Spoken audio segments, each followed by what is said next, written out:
If you were to look back at how things went, how would you classify this election based on what your expectations and goals were and how they turned out? Yeah, I think a lot of us were disappointed ultimately with the national trends and what we saw, this 6% or so swing to the right all across the country. Obviously, it's not what Democrats were hoping for, but in a year like that, we were ultimately, here in Mecklenburg, we didn't swing as far to the right. So I know it's not a whole lot of fun to talk about, we sucked less, but at the end of the day, that is the position we're in at the moment. I think what we saw in the election was that a lot of people in the country are really unhappy, and people are concerned about things that impact them, the cost of eggs and other household goods. So I think the Democratic Party needs to look at what our message is and why people aren't buying it. One of your main goals was voter turnout. I know you wanted it to be a dark blue county, Mecklenburg County. You raised a record amount of money to try and get that out. You knocked on a record number of doors, is what you've said. Record number of volunteers as well? Correct. How did you feel about the efforts and the turnout that came from that? I was very happy with our efforts. Incredibly impressed with our team. We recruited over 5,200 volunteers. We put on over 200 events. We knocked on over 400,000 doors. We made 3 million phone calls. That is an incredible amount of work. And I know people aren't ultimately happy with the results, nationally, but here in Mecklenburg, we ran an incredible program. And I'm incredibly happy with our team and all the amazing work that they did. Do you feel like that effort translated into results? Absolutely, yeah. We're still looking at the data now. It takes a while, to analyze the data, and particularly with some of the stuff that's been going on with the Supreme Court race, it's taken longer to get actual data. But what we can see from the data so far is, thousands and thousands of extra votes were produced as a result of our program. And that's the reason that Allison Riggs is in court right now. That's the reason Woodson Bradley was elected. And that's the reason that we broke the supermajority. Governor Stein has a veto pen thanks to the work of the Democrats here in Mecklenburg. All the volunteer hours, all those phone calls, those door knocks, all the money raised, that is a direct result of the incredible amount of work that was done here. You have received criticism since the election for a variety of things, including a failure to engage with minority communities. Did you fail to do that? I don't think so. Could we have done better? Absolutely. I'll be the first one to say, here are a list of things that we could have done better on, and let's take notes and let's improve. Do our after action, make sure that we can do better next time. We obviously still have a lot of work to do. I think we can all see that. But given where we were and where we've gotten to, I was really happy with the amount of work that our team did. There are precincts in the Crescent area of Mecklenburg that had more doors knocked on it than in South Charlotte. We definitely engaged with the community. We were knocking on doors, we were showing up. Could we have done more? Yes. But we spent more money on turnout efforts just in the black community here in Mecklenburg than the party used to raise in a year before I became chair. So we put a lot of effort in. Again, we still have more to do. And clearly we have a lot more relationships that we need to build. And we need to further invest. But we shouldn't say that we didn't do anything at all, because that's just not true. When you hear from people in some of those communities saying they feel unheard and disrespected, when you hear them say that, how does that make you feel? Disappointed. Ultimately, I want this to be a big tent party. I want this to be a space where everybody feels like they can be involved and be a part of it. I hope that everyone wants to be a part of the solution with us. I have an extended olive branch out to these folks that you're talking about. I've offered to sit down and chat with them. Ultimately, they haven't taken me up on that offer yet, but I would like to work with them. I want this to be a big tent party that everyone can be involved in. There's, the person that's going to be challenging you, at least one person for chair, says that he believes there was lower turnout in East and West Charlotte, and you all didn't engage enough in those communities.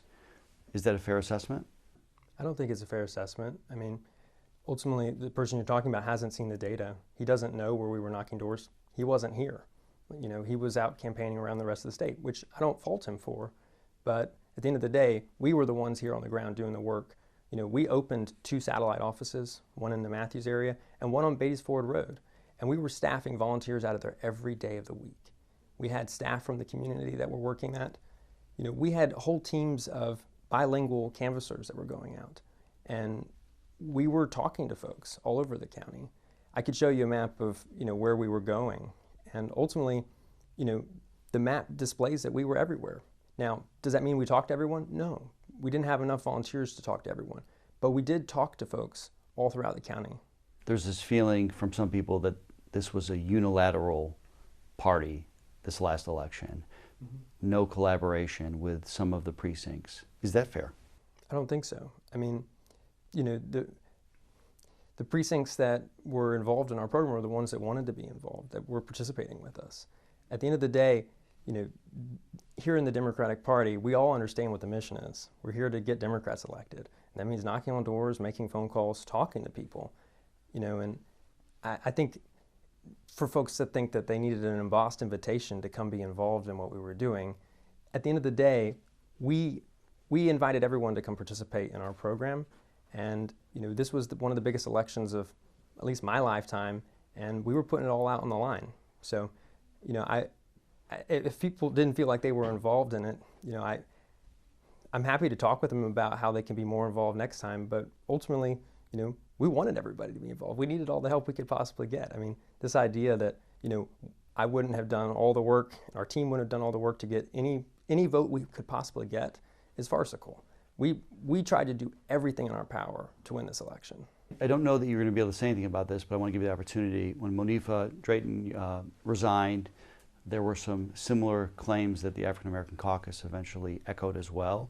Do you want to address any of those? I mean, from racism to lack of financial transparency to, again, the minority community lack of engagement? Yeah, ultimately, we aren't in a position to talk about personnel matters, but, ultimately, I'm disappointed it didn't work out. I would have enjoyed to have her on the team. I was excited about her when I hired her, but ultimately, we're not going to talk about personnel matters. Let's talk about the election night watch party. As you know, I've been looking into that, and that's kind of what's opened the door for us to have this discussion. When looking at the fourth quarter campaign finance records, it's clear that you all spent more than $100,000 on a watch party. On a night in which fewer voters turned out for your presidential candidate. People are going to say that is excessive. That seems excessive. What do you want to say about that? Yeah, I mean, I'm disappointed in how much money got spent on that party. There were a lot of last-minute cost overruns that, caused us to spend more on that than we wanted to. It's also worth remembering that, this is an event where we had over 1,200 people signed up for. So putting on an event for 1,200 people is going to be expensive automatically, but there were some cost overruns that caused it to get, to that point. If we could do it all over again, I would do a lot of things differently on that. That's something that I've been really agitated about since the election. And obviously, it wasn't a good pill to swallow after those election results, and we had to get up there and say that Trump was going to be the next president. So overall, it was a disappointing night, and if we could do it again, we would do it a little differently. And some of the criticism has been about the financial controls, the lack of transparency. How do you come back from that? What do you mean? If this kind of got out of control, this party, how do you make sure that that doesn't happen in the future? How can people trust, how can donors trust that you're going to have a tighter grip on the belt of the finances here so those kind of things don't happen? Yeah, I mean, if you look at anything else on our books, things where we didn't have a time constraint and a big thing coming up and, a lot of people about to show up, where we had the ability to say, okay, here's the price that we want to use for whatever the expenditure was going to be. We didn't have situations like this. We kind of got boxed in on that event with some of the last minute cost overruns, but I don't know how we can tighten that up other than, cancel the event, if it's going to cost more to do it. But this was unprecedented, the size and the cost of that. And the party's never done anything that big before. Yeah, we haven't, but we also haven't had, staff in a long time. We haven't had 3 offices before. We haven't had this number of volunteers. Half the money we raised came from outside of North Carolina. The whole country, within the Democratic progressive space was paying attention to what we were doing here in Mecklenburg. So, I mean, unprecedented on a lot of levels. And I think when you have a party of that scale, you have that many volunteers, everything's just going to be bigger. The parties are going to be bigger. The staff budget's going to be bigger. Everything's going to be bigger. I mean, we spend couple $1,000s now on email accounts, right? Everything's going to be bigger when you get to this scale, and we have to keep it all in context. But to your point, you feel like that party ended up costing too much. I do, yeah. I mean, as I said, if I could do it over again, we would spend less on it. But this is the situation we got into on election night, and I think ultimately we were thinking it was going to go a different way, and we were all disappointed with how it went.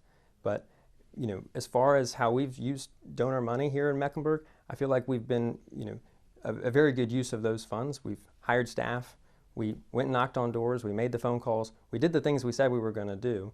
And I think when the data comes out, I think people are going to be really happy with what our program achieved. Is there anything you want to say about these people that are speaking out against you, other than you've opened the door to try to talk with them and they've not yet said, let's talk? Yeah, exactly. I mean, at the end of the day, I want to sit down with anybody. If someone's not happy with how something went, I want to hear about it. If for no other reason, I want to know how we can do better in the future. And some of these folks that are being very vocal right now, I've extended an offer to them to sit down multiple times. They've declined to sit down with me and try to work through these things. At the end of the day, I think as leader, that's my responsibility, is to try to bring everybody together. And I would like to do that. But I can only go so far. People aren't willing to meet me halfway. The campaign finance records show there were several trips, I'm assuming, to raise money. Do you want to just address the fact that you were out of state for half of the money, and I'm assuming it required travel? Yeah, so we raised $2.8 million in the last 21 months. 1.3 million of that came from outside of North Carolina. I made 2 trips to California to help raise some of those funds. We had fundraisers out there in California. Not everybody wants to do a fundraising by Zoom, so I got to go out there a few times to meet with donors and to have those fundraisers. You mentioned flights. There were some other flights that were on there that weren't me. We had some fellows that worked for us, like one who volunteered for free from Germany, and so we flew him back for election night. We weren't paying him, so paying for one flight was, seemed like a fair thing. And I'm guessing paid staff took some fundraising trips too? No. No. What about for a convention or anything like that? Mm-mm. No. Okay. No, and I mean, I flew to convention, but I paid for that myself. Everyone from the party pays for their own trip to the convention. We could have looked at the data. Last year's municipal election, about a $20,000 party, which is larger than anything I've seen previously. Yeah. As far anything about that one that you wanted to address? No, I mean, I think we had about 250 people at that party, and yeah. So, the one that we did this year was just a scaled up version of that. Anything else that you would say to anybody who doesn't feel like they can trust you as the chairman? Are you the person that they're suggesting you are? I mean, obviously I don't think I am. There's 2 sides to every pancake, and I would encourage people to come talk to me and find out what the other side of that pancake might look like.